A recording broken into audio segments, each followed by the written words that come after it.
Hello friends, कैसे हैं आप लोग? I trust you all are doing great. So a pani puri vendor from Tamil Nadu got a GST notice and notice इसलिए आया था क्योंकि उसने यूपीआई ट्रांजैक्शन किया था जो कि 40 लाख से ज़्यादा का था। और फिर जब इस न्यूज़ को मैंने सुना तो मेरे मन में एक साथ दो बातें आई। पहला कि क्या ये सेंट्रल गवर्नमेंट का जो ऑब्सेशन है टैक्स को लेकर के उसको दिखाता है, या फिर हम इसको डिजिटल इंडिया का सक्सेस के रूप में देख सकते हैं।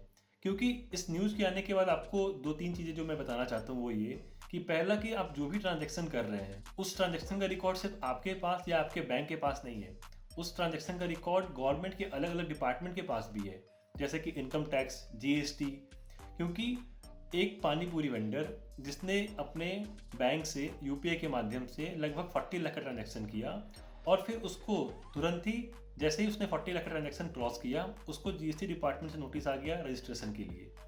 और हम लोग जानते हैं कि जीएसटी में वो सब लोग लायबल है रजिस्टर होने के लिए जिनका transaction during the year 20 lakh या 40 लाख से ज़्यादा है। डिपेंड करता है कि आप सर्विस सेक्टर में हो या फिर ट्रेडिंग में हो।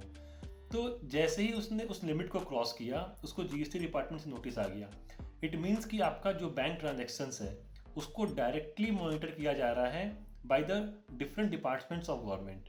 दूसरा, एक वेंडर जो कि पानी पूरी बेच रहा था उसको भी जीएसटी डिपार्टमेंट से नोटिस आ रहा है।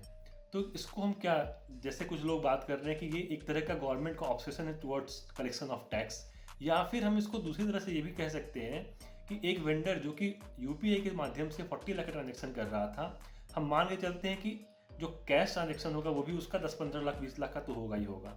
तो कोई वेंडर जो कि 50 लाख का ट्रांजेक्शन कर रहा है और उसका जो बिजनेस है वो है पानी पूरी का, तो पानी पूरी के बिजनेस में ऑलमोस्ट 40-50% का ग्रॉस प्रॉफिट होता है। तो हम मान सकते हैं कि उसने लगभग 20 लाख का प्रॉफिट भी कमाया है अपने उस ट्रांजेक्शन्स पे।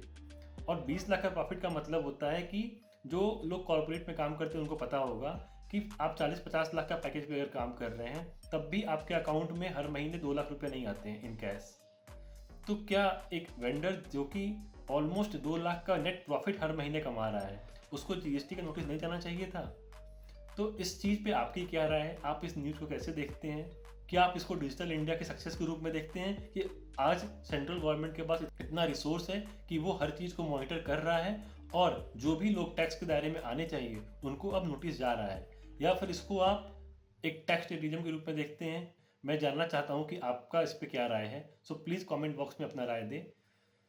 Thank you so much.